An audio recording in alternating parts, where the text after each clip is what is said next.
The probability of a month of April in a leap year having 5 Friday is dash. Okay, तो दिखाता हूं मैं तुमको। तो अप्रैल देखिए, हम तो जनवरी फरवरी मार्च अप्रैल, सर 30 डेज का पीरियड होता है। कितना डेज का पीरियड होता है? 30 डेज का पीरियड होता है। अगर इसको मैं 7 से डिवाइड करता हूं तो 7 4 जा 28 आता है। कितने दिन बचे? 2 दिन एक्स्ट्रा बचे सर जी। तो 5 फ्राइडे लाने, कितने लाने हैं? 5 फ्राइडे।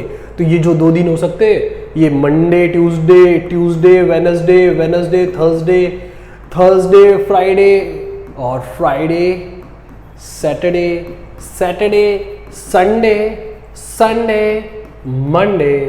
टोटल कितने ऑब्जर्वेशन हुए? 1 2 3 4 5 6 7। टोटल ऑब्जर्वेशन 7 हुए, और उसमें से 2 फ्राइडे आएंगे, वो ये दिन थे। तो 4 और 1 5 हो जाएगा ना बच्चा, या फिर इस वाले में 5 हो जाएगा। तो आंसर आया मेरा 2/7। इसका सॉल्यूशन कोई नहीं बताएगा, मैं हूं ना यहाँ पर। Unbiased coin is tossed once. The probability of receiving a head on upper face is unbiased, मतलब फेयर कॉइन। आप उछालोगे तो बच्चा सिंपल है, प्रोबेबिलिटी ढूंढना है ऑफ एन इवेंट। तो सर या तो हेड गिरेगा या तो टेल गिरेगा। हेड एक बार हो सकता है। टोटल ऑब्जर्वेशन 2 है, तो आंसर आ गया 1/2। Question number 17, the sum of the zeros of a quadratic polynomial is dash. Okay, तो पी ऑफ एक्स हमको दे दिया हुआ है यहाँ पर 9x² माइनस 49 दिया हुआ है। तो इसको थोड़ा अरेंज करके लिखते हैं, चलेगा क्या? -49।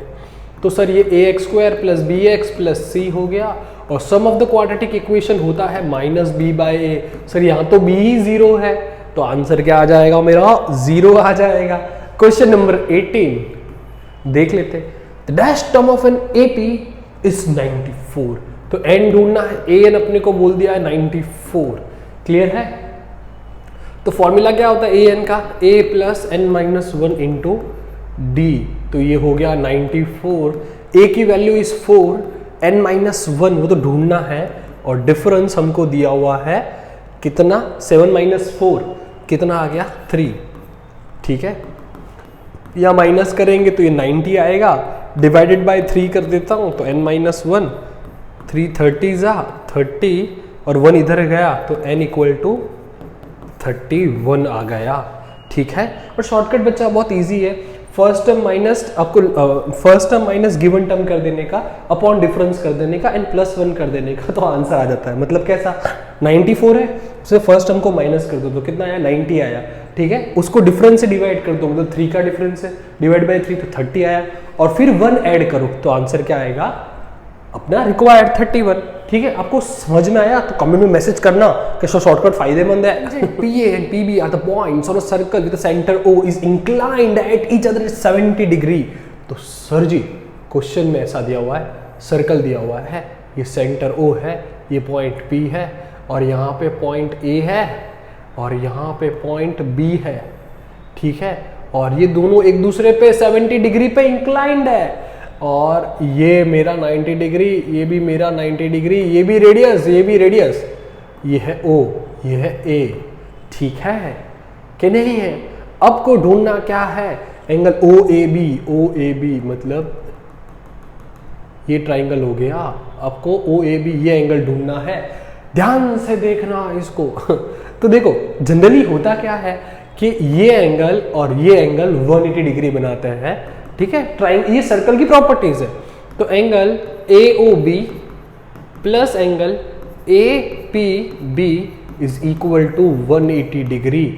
तो एंगल AOB ढूंढना है हमको, APB कितना है? 70 है, और ये 180, ये इस तरफ जाएगा। तो angle AOB is equal to 180 में से 70 को माइनस कर दो तो कितना आ गया? 110। तो ये कितना आ गया? 110। ओहो, तो इन ट्राइंगल OAB, इसके अंदर सर जी दो साइड इक्वल है, कौन सी? OA और OB। अगर वो इक्वल है तो उनके एंगल्स भी इक्वल होंगे ना। तो एंगल OA का एंगल B इक्वल है, और इसका एंगल A इक्वल है। ठीक है, तो कर देते हैं सम एंगल प्रॉपर्टी के हिसाब से। Angle O plus angle B plus angle A equal to 180। तो सर जी ये तो हो गया 110। B को एंगल A लिख देता हूं क्योंकि वो इक्वली दिया हुआ है, और ये 180 ये इस तरफ चला जाएगा। तो 2 times angle A 2 times angle A is equal to 180 minus 110, तो 70, और ये 2 टाइम्स एंगल ए, तो एंगल ए की वैल्यू हो जाएगी बच्चा 70 डिवाइडेड बाय 2, तो 35 हो गई। कितनी हो गई? 35। आंसर हमारा आया सर जी 35। क्लियर है सर? 1 मार्क में इतना बड़ा बड़ा दे देते हैं, इनका कोई भरोसा नहीं करना। 20 क्वेश्चन नंबर 20 क्या बोला हुआ है? तो find the volume of the sphere with radius 1.5 centimetre in multiples of 5।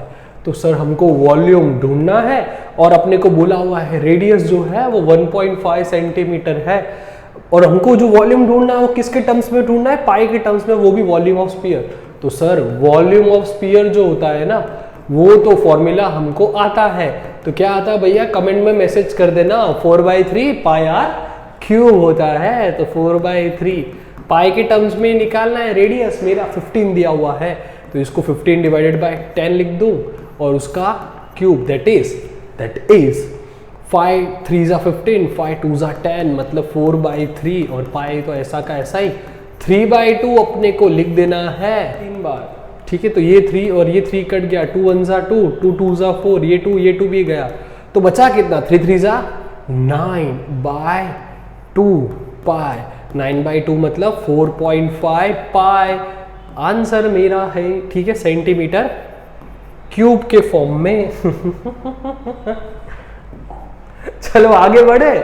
21 वाला, circumference and the area of circle are numerically equal. Circumference and area of circle, ठीक है सर, circumference, ओके सर, बहुत बड़ा ड्यूटी दिया हुआ है हमको, पर हम निभा के रहेंगे। circumference किसका? मेरा के तुम्हारा? सर्कल का।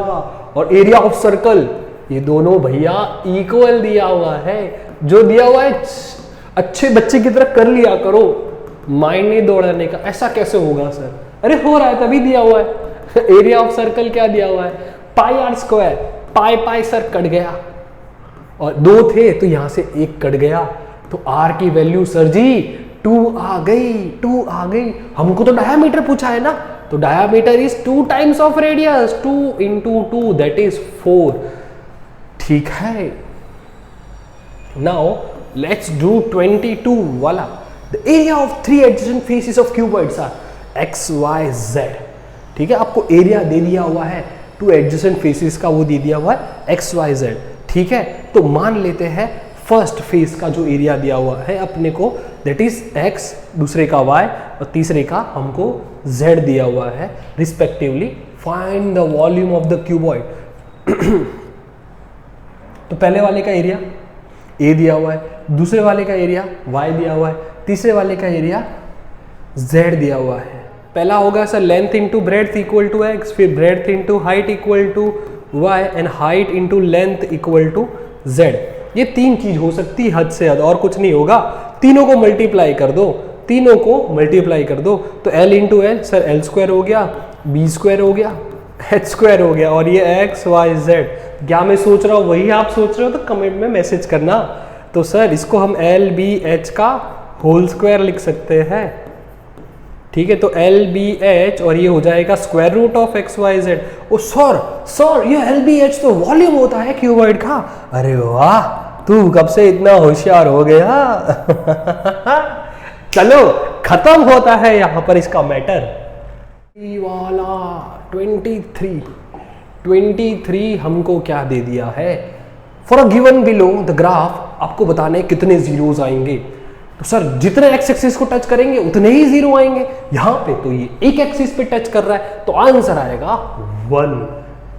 Question number 24, find the maximum area of triangle inscribed in semi circle with radius 10 centimetre. तो सर ये रहा मेरा, इसका रेडियस मेरे को 10 दे दिया हुआ है, तो ये भी 10 होगा, और सर्कल इंस्क्राइब इस ढंग से होगा, और ये मेरा अल्टीट्यूड हो गया। तो एरिया ऑफ ट्रायंगल क्या होता है सर? वो तो होता है हाफ बेस इंटू हाइट होता है। हाफ बेस यहाँ पे से 10 10 20 दे दिया है, और हाइट रेडियस है मेरी। ओहो, तो ये तो हो गया 100 यूनिट सेंटीमीटर स्क्वायर। तो यहाँ पे होता है सेक्शन ए हमारा खत्म। थैंक यू बच्चा, बाय बाय। ये रहा मेरा थैंक यू बाय बाय।